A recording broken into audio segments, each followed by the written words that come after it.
Good evening, everybody. It's Dr. Glow here with Black Girl Everything. I'm so excited to be back. We are entering season 4, and this is episode 1. And I have the beautiful Andrea here today to kick off a brand new season of mini expos for Black Girl Everything, meeting tons of fabulous people. So, Andrea, where are you from? Yes, where am I from? Who am I? What do I have going on? Right? Questions.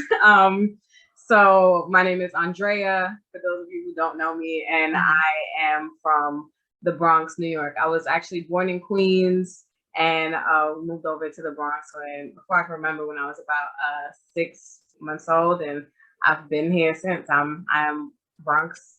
I'm Bronx, baby. I love the Bronx. I feel you. I'm definitely a fan of the Bronx. I actually just came out of the Bronx. I work on 149th Street in evenings for Destination Tomorrow. So I'm there all the time. Actually just honored as a power woman of the Bronx a couple of months ago. Not even too long ago. I feel like November. I love November now. Really June. Look at me, I'm making up stuff. I love that. And I feel like it's especially good to emphasize that, right? We're doing dope things in the Bronx community, because the Bronx gets a really bad stigma when it comes to most of the boroughs. People are so scared to come to the Bronx. People that think that the Bronx is dirty. People think that the Bronx is unsafe, and all boroughs have this, but it really comes down to like different systems that have made the Bronx this way. So I really like to emphasize all the dope people and things we have going on out here. Yeah, the Bronx is phenomenal. It's phenomenal. My wife is from the Bronx. My in-laws still live in the Bronx. Yeah. Like, I'm there all the time. First of all, Mount Vernon, I can walk and cross the street and be in the Bronx. Pretty much. Basically.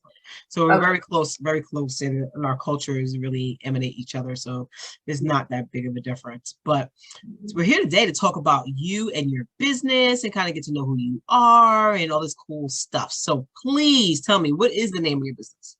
Yes. So my business is Poetic Girl LLC. Yeah. Poetic Girl LLC. You see the synergy. You see the alignment between. I saw it. That's why I made you episode 1. Because it was a clash with somebody else. I said, nope, she's episode 1. Let's kick this season off right. Yes, let's do it. So yeah, Poetic Girl LLC is actually my COVID baby. I actually started my company during COVID. I have a really kind of tumultuous relationship with education. Where I was going to school to become an art therapist and an art educator, but the school I was going to actually went bankrupt. Doesn't happen to a lot of people, but I'm one of the few that that actually happened to. So then I transferred to another university, and then the pandemic happened, and like in my heart, I'm like, baby girl, it's time to impact some students' lives, and there was so much distance between me and where I wanted to go. So I just started a company where I could independently teach workshops to students that are rooted in the arts and wellness. So yeah, that's pretty much what we do over here at Poetic Girl LLC. I work with different schools and nonprofits leading wellness arts-based workshops to students, in addition to poetry performances and speaking engagements and things in the literature realm. Oh, that's so cool. Thank you. That's really, really dope. I like that. Thank you so much. Yes. So are you working now as a vendor for the DOE? I'm in the process of getting my vendor ID with the DOE. So all the work I do right now is with subcontracting in the schools, or just independent work with different nonprofit organizations. Yeah. That's cool. Yeah. The last contract I did was with Dream Yard over in the Bronx. And I led yoga workshops to some students there, which it's always dope to see students get in touch with other parts of them. And they were young. They were so I try to work with people who are in high school and college, because I feel like then you kind of are going through things emotionally, just because of puberty and because of a lot of large transitions. And that's a good time to emphasize wellness. Like, how can we make sure that we stay okay? How do we assess and see if we are okay in the first place? That's kind of where I try to exist. But then when you tell people that you do workshops and it's rooted in wellness, everybody kind of wants you to come in and do workshops. So I ended up doing some work with kindergarteners And they nice. were, yeah, it was cool because they went from not knowing too much about yoga to at the end of this 2-week program, you know, they were great. We're like, okay, now everybody do a downward dog. And then in sync, they all went ahead and did a downward dog. It's like everybody do a cat pose. And then in sync, everybody went into the cat pose. So it's so awesome to see them learn, like go from one stage to the next. So that was cool. But yeah, the workshop and the wellness is where I'm at. That's phenomenal. That's phenomenal. So why are you not coming to my retreat? Listen, I guess I need to be there. Yeah, it's like October 7th through the 9th, and it's all about Black girls and wellness and everything else like that. We'll talk a little bit about that offline. Not that far. It's only in like Lakewood, Pennsylvania. It's not even far. I want to know about it. I'm intrigued. We'll talk about it. We're going to talk about it as soon as we get offline after this whole interview and everybody else is watching, okay? Yes, let's talk a little bit about that because I'm excited about it. And it's all about that. And you have the energy that comes with that. And as you're talking, I'm seeing all these people who you were completely aligned with that are going to be there and people who are within my circle. So you fit within the, you know, I had like BGE, like I have a large network of businesses that I've been working with over the years. But there's this, like, you know, that core group of like-minded people, like you fit right in that mold. So it's kind of cool. I love and you're in the Bronx, so you really fit in that mold. And I'm in the Bronx. Come on now. It's funny. My brain works so magically because people speak to me, and then I'm creating opportunity. Yeah, because I'm all about that. So I'm just saying, it's like, okay, so I can refer her here, refer her there. She could do this. She could go do that, and that would be all great. And I love that. I love that. Yeah, that's definitely it's this magic that the universe has definitely blessed me with this clearance to see things for people. It's been really, really good. So tell me, so you do these workshops and stuff at schools and stuff like that. So is this all you're actually doing right now as your revenue, or do you do something else? That's pretty much it. I work for 3 different companies as a subcontractor. Okay. So Monday through Friday, I'm traveling to different public schools throughout the boroughs, and either I'm leading a study skills workshop, so teaching students how to be more motivated, how to properly take notes, how to properly set goals, or I'm teaching them a financial literacy workshop, entrepreneurship workshop, a college and career readiness workshop. So those are 2, right? People be like, Drea, you have 3 jobs. Why don't you just get one full-time job? And I gotta remind people, like, it's passion and purpose. Like, I'm always aligned with passion and purpose. And if something isn't aligned, it doesn't make sense for me to do it. So I have 3 jobs, and they're all in education, and they're all in the arts. And as somebody, but what you're doing is what you love, though. Yes, it's so awesome. And people get so caught in that. Trust me, I have a whole bunch of contracts, like literally. Actually, for me, I don't even call them jobs. I call them parts of my life because they all make up the Dr. Glow brand. Yeah. Okay. So it's like, it's all part of your brand. It's all part of your business. This is what your business does. So don't get caught. People say, well, you have all these jobs. No, actually, I don't. I'm an entrepreneur and actually make choices for who I want to pay me to do what I do. So it's a lot different. People's like, you have all these jobs, Glow. How do you have all these jobs? Actually, I don't. I have contracts with everybody.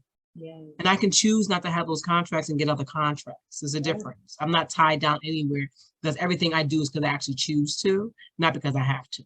Yeah. And that's a different place to be. You know, so you be proud of yourself. You're honestly a full-time entrepreneur. Yep. I don't know how I got here, but I'm here now and I like it. Yeah, no, it's a great place to be. A great place to be. You should be really proud of yourself because most people as entrepreneurs are aspiring to be in that space and to get there. Like, I have some commitments that I have, but I'm really at this point where I make my own schedule. So I'm a full-time entrepreneur. I come and go as I please. In all the places that I go. And it's beautiful. It's so beautiful. You should be proud. Oh, I am. Trust me. Yes. Trust me. I only actually really work Monday through Wednesday. That's beautiful. But you know, as an entrepreneur, you work every day anyway. But like actually going somewhere is really Monday through Wednesday. And Thursday, I kind of hang out at my school because I like being on Thursdays. And Friday starts my downtime in my household. So I want to time that, you know, but that's important. Those things are important. You know, so I love everything I go and do every day. I actually love doing it. I don't go because I have to. It's because I want to. I love that. Great space to be. I'm so as you continue to grow your business, what are some of the things you are considering adding on in the future? And what are some of your bigger, if you could dream and have the biggest thing in the world for your business, what would that be? Right. So I could dream and have the biggest thing in the world for my business.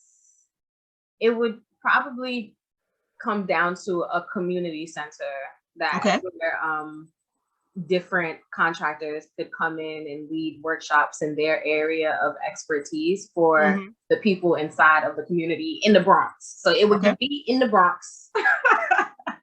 And there would be different, let's say, financial literacy workshops where people can come in and really get a handle on how they're making and spending their money. And then entrepreneurship workshops where the community can come in and figure out how to take this dream and break it down into a goal with action steps, and where people could come in and even just do yoga if they're feeling like they have been going through it, their body is tight, they've been pulling a shopping cart up the stairs of a 5-floor walk up, you know, and they just need something like that, or a different fitness classes. So I would really want a well-rounded community center that has different programs to really serve the community and meet their needs. And it would be from, I want to say high school age, all the way into 30s, mid 30s.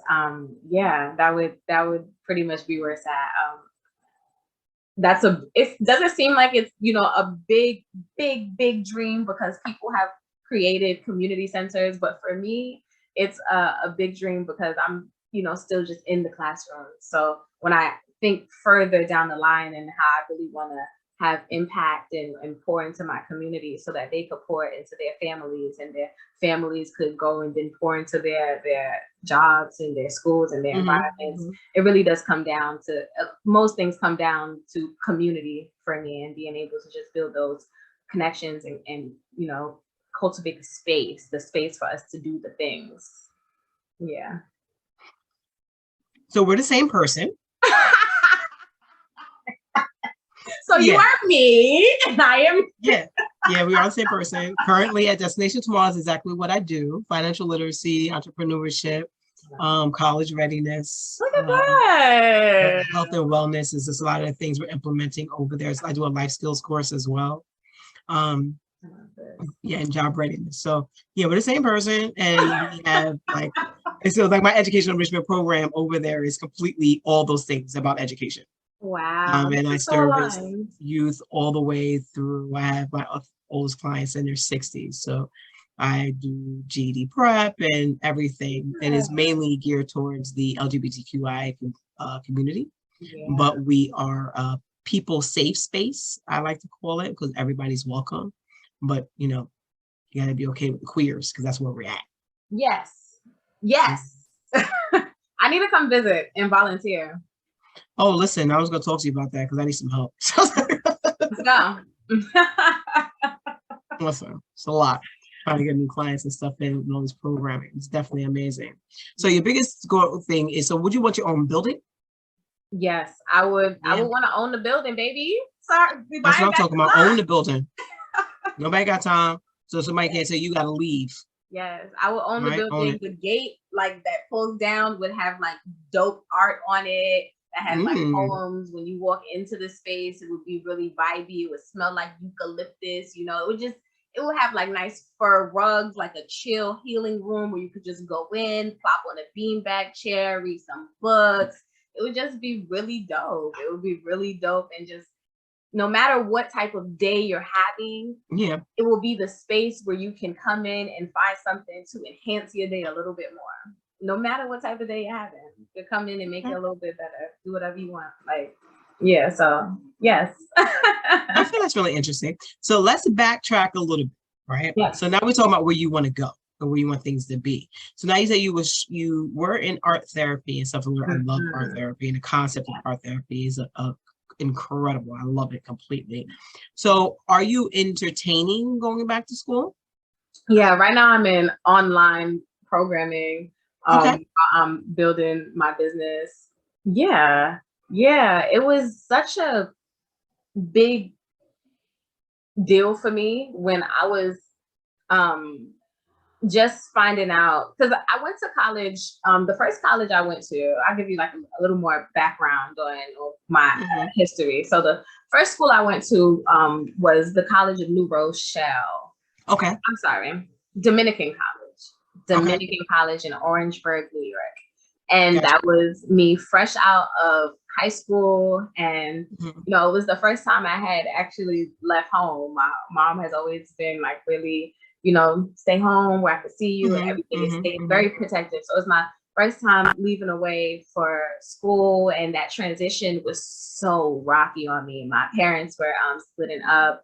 I was in a predominantly white institution where I didn't really know anybody. And naturally, like, I had to grow into being an extrovert and the person that will go up to people and start conversations. So I was in a toxic relationship with my high school partner who I, you know, thought it was a good idea. Like, this is my man, I'm young, I'm gonna hold it down, we're gonna go to school together. Bad decision, right? So, but I'm here, and it was so heavy. I just remember like feeling like I was so tired all the time.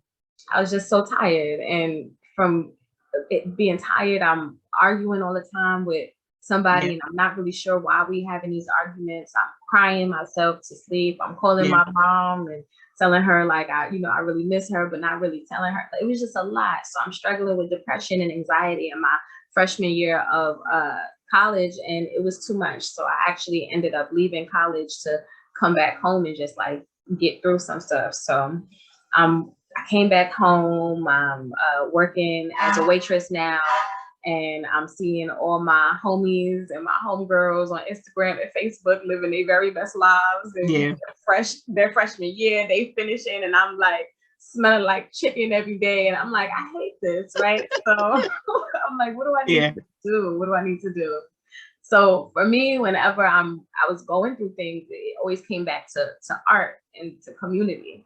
So I started writing a lot more poetry, and I went from just writing these poems to memorizing these poems, and from memorizing these poems to getting up on stage and performing them. And it was through that I was able to find such a dope community full of other artists, and they weren't just doing performance arts like me. They were also painting, and they were at these events as vendors, and they were also dancing, and they was at these events like being the hype man. They were yoga instructors, they were entrepreneurs, they were just really dope, and I was into it. So after being around those people, I was like, okay, I'm gonna go back to school. Like I figured out what I want to do. I liked how I had used poetry to help me get through a tough time, and I wanted to teach other people how to do that. So I decided to go back to school to study art education and art therapy. So I did that, and it was great. It was fabulous. I loved it. I was having the time of my life, and then my college went bankrupt. And that was just like somebody came and like punched me in the chest and knocked all the wind out of me, because I was like, yo, I just figured it out. Like, and that was the College of New Rochelle. Every day on the way to school, I'm listening to motivational podcasts. Every day on the way home, I'm listening to music to kind of vibe out. When I'm there, I'm creating art, I'm connecting with people. So it was kind of like everything I wanted to do just got like pulled up from under me. So I was just like, okay, what do we do in times of need, Drea? We write poetry and we perform. So I just came back and started again doing more performances. Never really stopped, but I just invested into it more heavily since I had more time. And I went to another college, and you know, that's when the pandemic happened.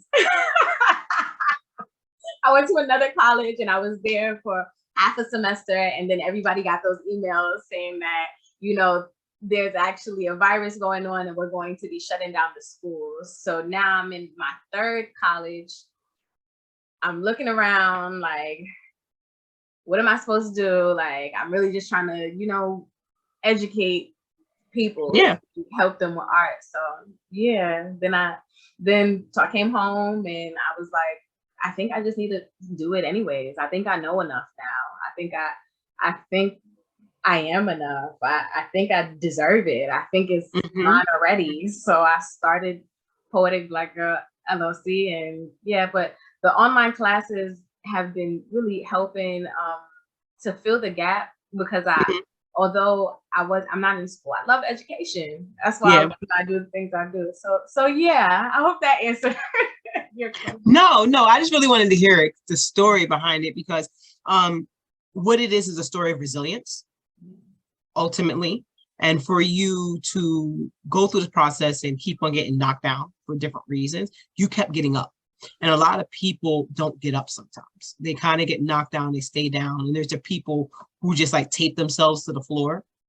Like literally, I'm just going to tape myself down here, you know, when they can just get up and try again and take the next step. So I always like to hear stories of individuals who get knocked down and figure out ways to motivate themselves. Now, the point for me, the bigger point for you is that you got knocked down, but you decided this is what I want, this is what I'm going to do, and you're doing it.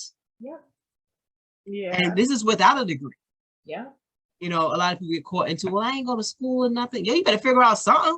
Because it doesn't, and a degree, all it does is feed into you, right?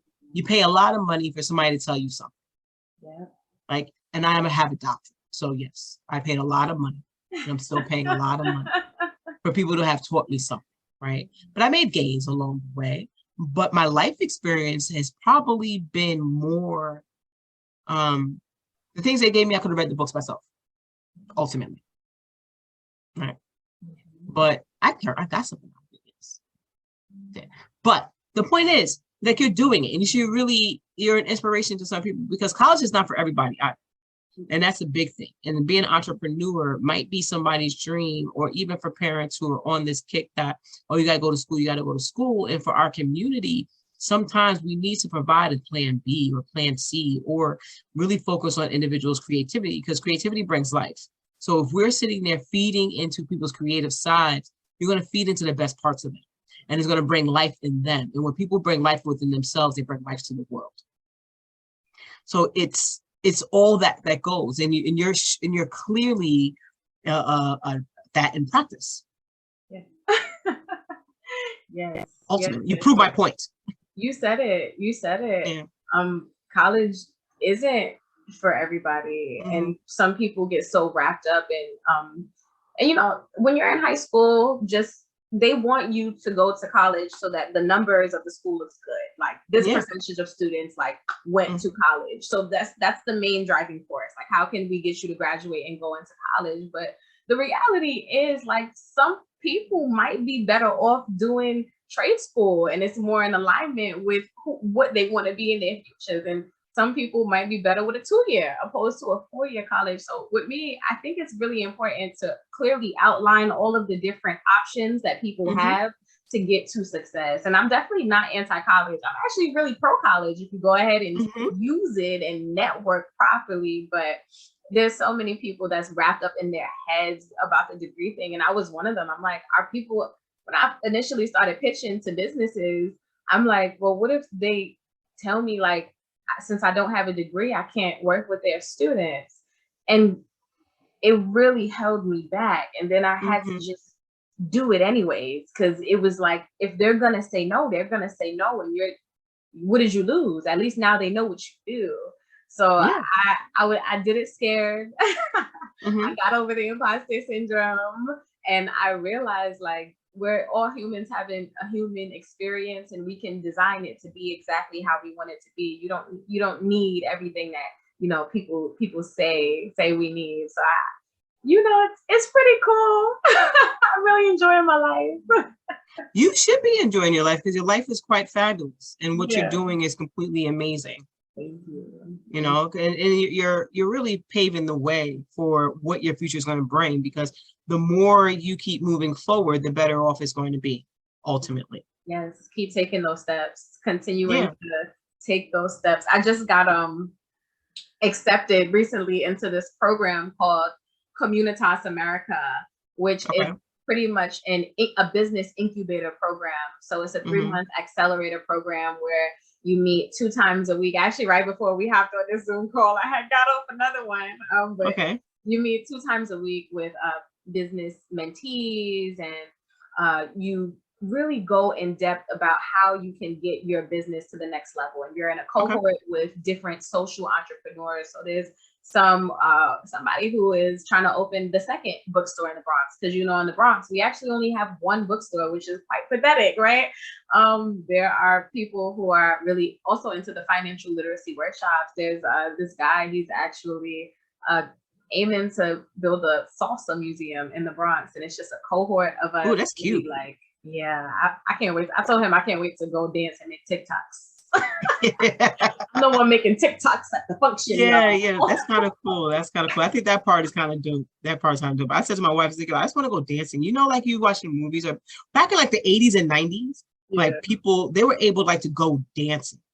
Like now it's like you go to the club and people are standing around. Like when I was growing up, man, 18, 19 was at a club. You dance from when you got there 10 until 4 in the morning. I love that. I need that, because I hate when I go to these I think you go to the club, everybody's standing there. Let me sit here and kill my lungs with some hookah and take some shots. Like, don't talk to nobody. Everybody got this face on. Like, there's no social engagement. So I go to the club and I just start talking to everybody. And I dance to myself. Give me my couple of tequilas and club soda, and I'm in there. We're gonna have to go dancing like nobody's watching. Like if I go out, especially if I'm paying the cover, right? If I go out, I'm gonna have a good time. Like, one thing about me, I'm gonna have a good time regardless. Yeah. So y'all go ahead and be bored. I'm not. Be 5 people there, and I'm like, yeah, period. And I'm gonna glow over there in the corner. Yep, having a good old time. It's important, because that has culture. Just you go in a bar and they just standing around, not really doing nothing. But there are a few spots. Like, I've been to this. I don't know if you heard of it. Lot 45 in Brooklyn. Like, that's a really good spot to go ahead and just have a good time. Like, everybody knows if you're going there, like, we about to have a good time. That's it. Leave your ego at the door. Yeah, that's I need places like that. I'm gonna get I like to play, because I think there's such an importance for adults to play. And I think when entrepreneurs, like people like us who work really hard, play is so important. And to make sure you actually schedule it in part of your life consistently to play. Like, I play at the gym 3 days a week, and I work with children too. So like I play there, and actually I play with my adult educators too. I crack all the jokes in it all day long, because it's all about play, and just really engaging and just enjoying life for what it is, and not necessarily being all caught up in being too serious all the time. Definitely. Yeah. Yes. See, you're another gym person too. We love people in the gym. It really takes some discipline to get out your bed and go work out. It takes it really, really does. I'm there with you. I'm in the gym. I try to be in there at 6:30 in the morning consistently, like 5 days. I'm actually in a competition with my best friend.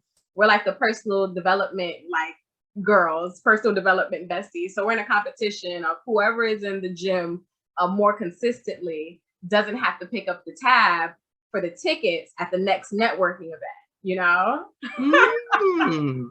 So that's a nice one. She's better be collecting her coins when she watches this. I feel you.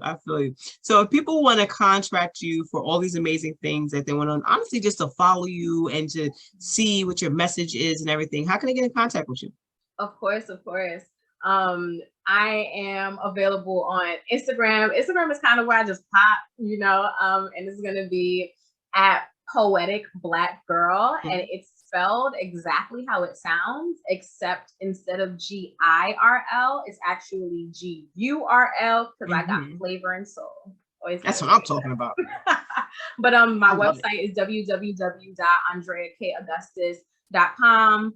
And I have another website where I sell, I have a custom line of journals for people to write in, really aesthetic covers. It's just not your average journal. And that's poeticblackgirl.com, spelled like my Instagram handle. And right now, shameless plug, I actually am putting together an anthology, so a published book of poems. So if anybody is interested in submitting poetry to the anthology, we are in our last round of submissions. The theme is breaking. We went through like a healing journey. So, what do you do to heal? What does rebirth mean to you? And now the last part is breaking. What are situations that broke you? When was the last time you felt like you just couldn't? This is like a poetry where you're venting poems. So if you want to vent, get it off your chest, submit it, get it published, send it to your ex, send it to who hurt you. Definitely submit some poetry. And all the details are on my Instagram. And yeah, connect with your girl. I'm really friendly. Well, you're doing a lot. I love it. I love it. I love it. Thank you. Especially like your anthology book of poetry. Yes, I'm so excited. The submissions for the first 2 rounds, reading through them, I was getting emotional. I'm like, it's really dope when people see the vision and when people can be vulnerable and just do it with me. It's a journey where we're not in the same lane. We're next to each other. We're waving at each other. We're holding hands. We're helping each other get up. So I'm here. I'm here for it. Yo, that's phenomenal. Phenomenal. I really like you. Thank you so much. I do. Like, I like you a lot. I need to come to your retreat. Like, I want to talk about that. Soon we get off this call. We'll talk about that. Like, seriously, I actually really, really wholeheartedly like you. You have so much depth, and you're still so young to have all this depth and clarity. Where you're going to be in 20 years from now is going to be far surpass where I probably will get clearly in the next 20 years. Because you are like a mini me, where I wish I was when I was your age. I didn't have that much clarity. I was too distracted with the world. That's so awesome. I'm cheesing because I want to be like you know? Yeah, I'm kind of cool, but you're really cool too, and I need you to own that. Thank you. Thank you. Because you're doing it at a much, much younger age at a quicker rate, and you're going for what you want from this world, which is phenomenal. Because a lot of people just don't. They kind of sit and wait for the world to happen.